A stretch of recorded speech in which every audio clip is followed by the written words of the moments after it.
What if I told you the villain you feared was the only honest man in the room? Everyone celebrated Batman, everyone condemned the Joker. But what if the entire city of Gotham had it backwards? Today, I'm going to show you something that Christopher Nolan embedded deep inside The Dark Knight, something most people watched but never truly saw. Stay with me for the next 20 minutes, because by the end you will never see this film the same way again. Every great story has a hero and a villain. We are conditioned from childhood to root for the hero, to fear the villain, to accept that division without question. But what happens when the villain is the one telling the truth? What happens when the hero is protecting a lie? The Dark Knight, released in 2008, is widely regarded as one of the greatest films ever made. Heath Ledger's portrayal of the Joker won him a posthumous Academy Award. Critics praised it. The audience loved it. But almost everyone missed the deeper argument the film was making. The Joker was not there to destroy Gotham. He was there to diagnose it. And today, I'm going to walk you through that diagnosis. The full picture becomes undeniable. If you watch this through to the end, I promise you, the way you think about heroism, truth, and society will shift permanently. Let's begin. Before we can understand the Joker, we need to understand Gotham. Gotham is not just a fictional city, it is a mirror. It represents every society that has ever chosen order over truth. Think about what Gotham actually was at the beginning of The Dark Knight. A city run by organized crime. A district attorney who bent rules to win cases. A police department riddled with corruption. A billionaire vigilante who operated entirely outside the law and was celebrated for it. This is the foundation. Broken, compromised, deeply dishonest, and yet everyone called it civilization. Harvey Dent was packaged as Gotham's White Knight, the clean face the city needed to believe in. Batman operated in the shadows, technically a criminal, but emotionally endorsed by the public.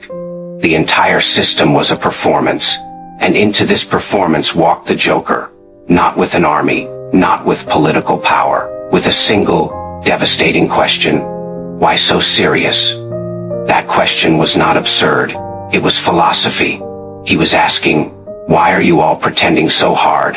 Why is everyone maintaining this elaborate fiction that your institutions are just, your leaders are noble, and your system is worthy of your loyalty? The Joker saw what everyone else refused to see, and that is where his story truly begins. I'll show you the specific truth the Joker exposed and why Gotham's so-called heroes worked so hard to silence him. The Joker's most famous monologue in The Dark Knight is the one he delivers to Harvey Dent in the hospital. He says something that most viewers remember as the rambling of a madman, but listen carefully to the argument he's actually making. He talks about plans. He says that nobody panics when things go according to plan, even if the plan is horrifying. But introduce a little anarchy, upset the established order, and everything becomes chaos. This is not the observation of a madman. This is a precise critique of how power operates. Think about it. Every week, thousands of people suffer because of systemic failures, economic inequality, institutional corruption, unjust laws, and society accepts it because it's orderly, because it fits within the established narrative. But the moment someone disrupts the system, even to expose its failures, society calls them dangerous, unstable, a threat. The Joker knew this, and he exploited it with surgical precision. He didn't blow up buildings randomly. Every action he took was designed to force Gotham's citizens and its institutions to reveal who they truly were under pressure. The ferry scene, 2 boats, 2 groups of people, each holding the detonator to destroy the other. The Joker's prediction that they would destroy each other, that ordinary people stripped of their social masks would choose self-preservation over morality. He was wrong that night. But was he entirely wrong about human nature? More importantly, who else in that film was running social experiments on Gotham's citizens? Batman with his illegal city-wide surveillance system. The difference: Batman's experiment was hidden, dressed in noble intentions authorized by no one. The Joker's experiment was visible, honest in its cruelty. Both men were testing Gotham. Only one of them admitted it. And this leads us to the most uncomfortable realization in the entire film coming up next. Let me ask you something. When a doctor delivers a terminal diagnosis, is that doctor cruel? When an auditor exposes financial fraud inside a company, is that auditor the villain? When a journalist publishes evidence of government corruption, is that journalist the enemy? Of course not. Truth-telling is not cruelty, even when the truth is devastating. The Joker's most profound moment in The Dark Knight is not any explosion or threat. It is his conversation with Harvey Dent. Harvey, Gotham's White Knight, has just had everything taken from him. His career, his reputation, the woman he loved. And the Joker sits beside him and says simply, "I'm not a monster. I'm just ahead of the curve." What does that mean? It means the chaos you are experiencing right now, the betrayal, the loss, the collapse of everything you believed in is not an anomaly. This is the reality that was always there beneath the surface. I didn't create this. I simply removed the illusion that was hiding it. And Harvey Dent, the most celebrated hero in Gotham, becomes Two-Face. Not because the Joker corrupted him, but because Harvey was never as good as Gotham believed. The trauma simply revealed what was already there. The Joker didn't create Gotham's darkness. He illuminated it. And there is a profound difference between those two things. Batman spent the entire film trying to stop the Joker. But what exactly was he trying to stop? The crime or the revelation? Because every time Batman silenced the Joker's message, he was not protecting Gotham. He was protecting Gotham's comfortable fiction. And that brings us to the most important question of this entire analysis. What does it actually mean to be a hero? We have been taught a very simple definition of heroism. The hero fights the villain. The hero wins. Order is restored. Everyone is safe. But what if that definition is insufficient? What if heroism is not just about maintaining order, but about pursuing truth, even when truth is dangerous? Consider what Batman actually accomplishes in The Dark Knight. He defeats the Joker. He preserves Gotham's institutions. He protects the myth of Harvey Dent even after Dent has killed multiple people, because he believes Gotham needs something to believe in. Read that again. Batman the hero chooses to lie to the entire city in order to preserve their hope. He covers up the truth about Harvey Dent.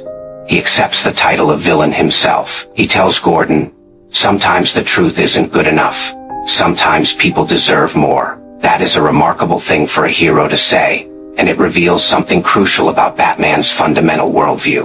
He does not trust people with the truth. He believes that ordinary citizens cannot handle reality, and therefore must be managed, given a carefully curated version of events, protected from the full picture. Now contrast that with the Joker. The Joker trusted people completely, not with kindness, not gently, but he put the truth in front of Gotham raw, unfiltered, brutal, and said, "Here it is. What will you do with it?" The ferry scene again. He gave both groups of people a real choice, a genuine moral test. Batman gave Gotham a manufactured story. The Joker gave Gotham reality. Which of those two men respected Gotham's citizens more? I am not arguing the Joker was good. His methods caused real suffering and real death.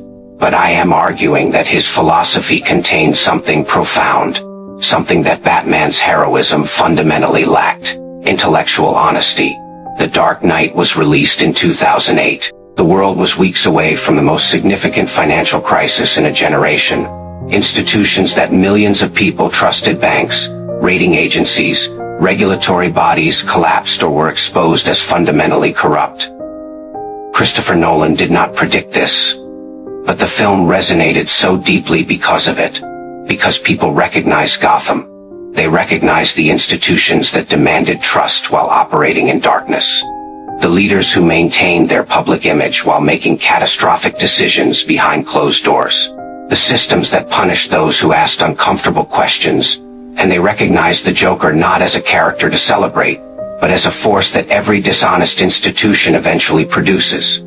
When systems refuse to address their own corruption, when societies choose comfortable narratives over difficult truths, something breaks the surface. The Joker is what happens when the gap between a society's stated values and its actual behavior becomes too wide to sustain. He is not sick, he is the symptom. And here is where the film's deepest argument lives. Batman's solution to maintain the lie, protect the institution, and manage the narrative, is precisely the approach that created the conditions for the Joker in the first place. You cannot solve a crisis of institutional dishonesty by doubling down on institutional dishonesty. You cannot earn genuine trust through manufactured stories, and you cannot build a stable society on a foundation of carefully managed myths, no matter how noble your intentions. The Joker knew this. Batman never did. That is the tragedy at the heart of The Dark Knight, not the Joker's cruelty, but Batman's blindness. Let me bring this to its conclusion. The Dark Knight is a film about two competing visions of what a society owes its people. Batman's vision, stability, hope, and order. Even if those things must be manufactured and protected through deception. The Joker's vision, reality, however brutal, because a society that cannot face its own truth cannot genuinely improve. Batman wins the battle. He defeats the Joker. He maintains order. Gotham survives. But does Gotham improve? Is the corruption addressed? Are the institutions reformed? Are the conditions that produce the Joker dismantled? No. Gotham simply continues, built on the same compromised foundation, sustained by the same comfortable fiction.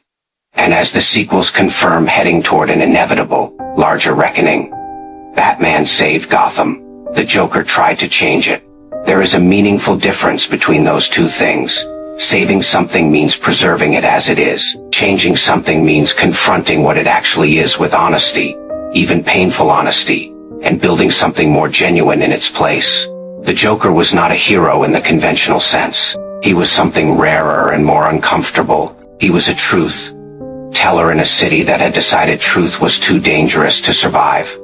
And the most haunting question The Dark Knight leaves us with is not whether the Joker was right or wrong. It is this. What does it say about a society when the only honest voice in the room is the one everyone is trying to silence? Think about that. This was not just a film analysis. This was an invitation to think more carefully about the stories we accept, the institutions we trust, and the uncomfortable voices we are most tempted to dismiss. The Joker was fictional, but the questions he asked are entirely real. If this perspective challenged the way you see this film, or the way you see the world, then this video did exactly what it was meant to do. Leave a comment below. Tell me, do you think Batman made the right choice at the end of The Dark Knight? I read every response. If you want more content that goes beneath the surface of cinema philosophy, and the ideas that shape our world, subscribe to this channel, and turn on the notification bell. Because the most important conversations are rarely the loudest ones, and the most important truths are rarely the most comfortable ones.